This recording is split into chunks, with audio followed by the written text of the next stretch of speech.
धन्यवाद। धन्यवाद सभापति महोदय, आपने ऑपरेशन सिंदूर जैसे महत्वपूर्ण विषय पर बोलने का अवसर दिया। विशेष रूप से आभार व्यक्त करेंगे हमारे पार्टी के राष्ट्रीय अध्यक्ष श्री चिराग पासवान जी का, क्योंकि आज इस बहस में हम पहली महिला सांसद हैं जो ऑपरेशन सिंदूर पर अपना पक्ष रख रही है, ऑपरेशन सिंदूर के फेवर में बोल रही है। हमको गर्व होता है कि आज ऑपरेशन सिंदूर पर बोलने का अवसर हमको मिला, क्योंकि इतिहास में ऑपरेशन सिंदूर को स्वर्णिम अक्षरों में लिखा जाएगा, क्योंकि विश्व स्तर पर इसने एक न्यू नॉर्मल को स्थापित किया है भारत के लिए। ये न्यू नॉर्मल की जो नींव है वो सदियों पहले रामचरितमानस में लिख दी गई थी, जिसकी चौपाई है, बिनय न मानत जल्द ही जड़ गए 3 दिन बीत, बोले राम सकोप तब भय बिनु होए न प्रीत। इसका अर्थ ये है कि विनय और धैर्य जरूर ही महत्वपूर्ण गुण है, पर जब धैर्य का बांध टूट जाता है तो भय के बिना उसका कोई उपचार नहीं बचता। हमारी सरकार के दृढ़ संकल्प से और सेनाओं के अदम्य शौर्य के वजह से आज एक नए भारत को विश्व स्तर पर स्थापित किया गया। ये नया भारत क्या है? ये नया भारत वो है जो शांति के लिए गौतम बुद्ध और महावीर जी के दिखाए हुए पथ पर तो चलता है, पर अगर राष्ट्र सुरक्षा की और राष्ट्र हित की बात हो तो प्रभु श्री राम के धनुष को और श्री कृष्ण के सुदर्शन चक्र को भी उठाना जानता है। आज इस चर्चा के 2 भाग हैं। पहला भाग है पहलगाम पर हुआ अटैक और दूसरा ऑपरेशन सिंदूर। पहलगाम पर जिस तरह से अटैक आतंकवादियों ने किया वो नागरिकों पर अटैक नहीं, वो मानवता पर अटैक है। आतंकवादियों ने धर्म पूछकर उनकी पत्नी के सामने, माँ के सामने, परिवार के सामने, बहनों के सामने सारे जो हमारे देश के नागरिक हैं उनको मार दिया।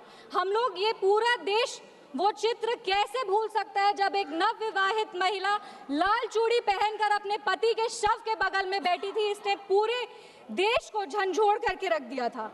लेकिन दुर्भाग्य की बात यह है कि आज भी हमारे देश में ऐसे लोग हैं जिनको पहलगाम से ज्यादा दुख पैलेस्टीन के लिए होता है, क्योंकि ये उनकी राजनीति को फायदा नहीं देता।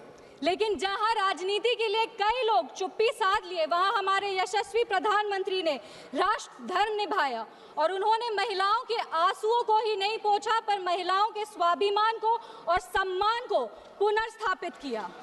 हम बता देना चाहते हैं कि ये एक नया भारत है और आतंकवादी हमले के बाद ये भारत मोमबत्तियां नहीं जलाता, ये दुश्मनों की चिता को जलाता है। ये शांति चाहता है, पर शांति अपने शर्त पर चाहता है, और अगर अपने शर्त को नहीं पूरा किया जाए तो डिप्लोमेसी से डिस्ट्रक्शन तक का भी रास्ता जानता है।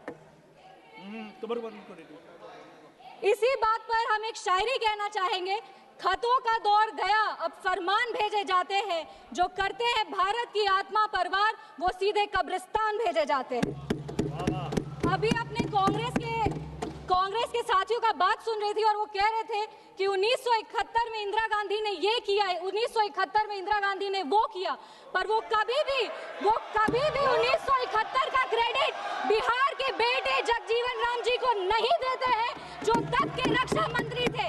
बांग्लादेश ने उनको 1971 का वॉर हीरो डिक्लेयर किया था, और रक्षा मंत्री होने के जंग के बाद भी उन्होंने सैनिकों के रिहैबिलिटेशन के लिए काम किया। लेकिन कांग्रेस पार्टी इसको कभी नहीं रिकॉग्नाइज करेगी, क्योंकि उनको दलित नेतृत्व से समस्या है।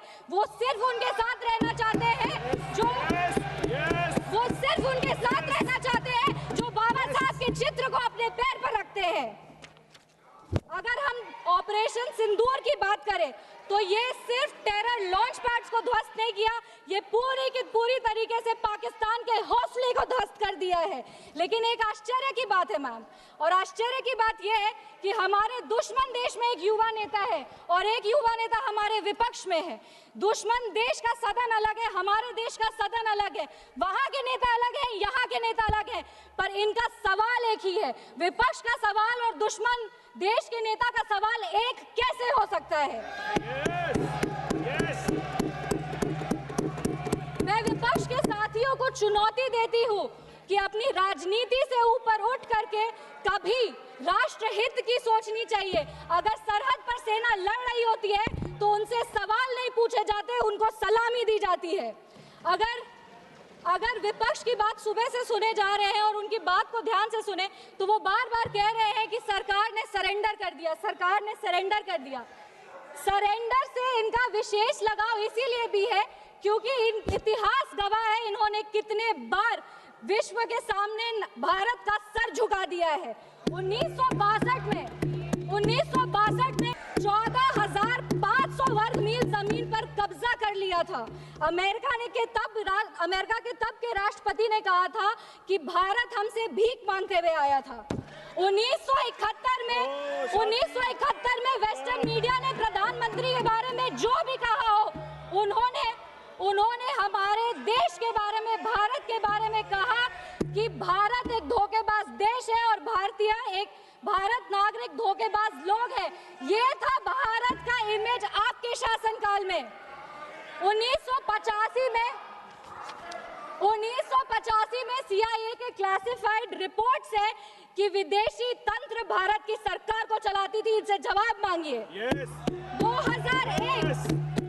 2001 विश्व के सबसे बड़े लोकतंत्र के सबसे बड़े मंदिर पर हमला हुआ और ये लोग चुप बैठे रह गए। 2008 मुंबई अटैक, पूरी तरीके से देश को झकझोर दिया गया, पर इन्होंने कभी नहीं जवाब दिया। अगर आज आतंकवादियों को जवाब दिया है तो वो हमारे यशस्वी प्रधानमंत्री श्री नरेंद्र मोदी जी की सरकार ने दिया है। पर इनके राष्ट्रीय अध्यक्ष, कांग्रेस पार्टी के राष्ट्रीय अध्यक्ष कहते हैं कि ऑपरेशन सिंदूर एक छोटा मोटा ऑपरेशन था। ये इनकी विचारधारा का समस्या है। इनको लगता है कि ऑपरेशन सिंदूर एक छोटा मोटा ऑपरेशन था, पर ये इनकी गलती नहीं है। इनकी विचारधारा ये कहती है कि अगर हिंदू धर्म को आगे लेके जाओ, हिंदू धर्म के पक्ष में बोलो तो वो सैफरन टेरराइजेशन है। पर इनकी राजनीति के लिए ये कहते हैं आतंकवादियों का कोई धर्म नहीं होता। ये दोहरा चरित्र क्यों है इनका? आतंकवादियों ने हमारे नागरिकों को धर्म पूछकर मार दिया। हम उनको कहना चाहते हैं कि जिस सनातन को मुगल की तलवार नहीं खत्म कर पाई, जिस सनातन को अंग्रेज की तोप नहीं खत्म कर पाई, उस सनातन को इनकी छोटी मोटी राजनीति क्या खत्म करेगी?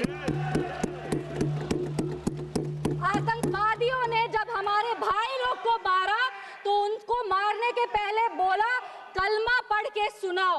उन नागरिक की बहन होने के नाते, इस देश की बेटी होने के नाते हम उनको महाभारत सुनाना चाहते हैं। महाभारत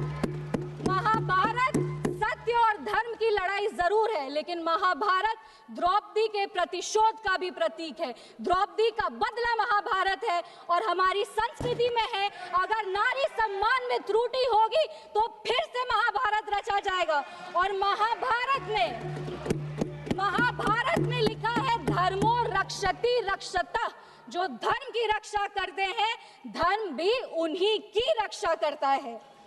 विशेष रूप से हम धन्यवाद देंगे हमारे यशस्वी प्रधानमंत्री श्री नरेंद्र मोदी जी का, जिन्होंने ऑपरेशन सिंदूर का नाम ऑपरेशन सिंदूर रखकर पूरी दुनिया को बता दिया है कि एक चुटकी सिंदूर की कीमत क्या होती है। और जिसने हमारी महिलाओं के, इस देश की बेटियों के, हमारी बहनों के सिंदूर को उजागर किया, उसको हमारी सरकार ने, हमारी सेना ने मिट्टी में मिला दिया है। अपने वाणी को विराम देने के पहले बस एक पंक्ति पढ़ेंगे। अगर उसूल पर आए तो टकराना जरूरी है, अगर जिंदा हो तो जिंदा नजर आना जरूरी है। भारत एक जिंदा देश है, उसकी रगों में अखंडता का और एकता का खून दौड़ा है। और जब जब भारत की अखंडता पे और एकता पर प्रहार होगा, भारत एकजुट होकर के मुंह तोड़ जवाब देगा। जय हिंद, जय बिहार, भारत माता की जय। जी, श्री अभय सिन्हा जी।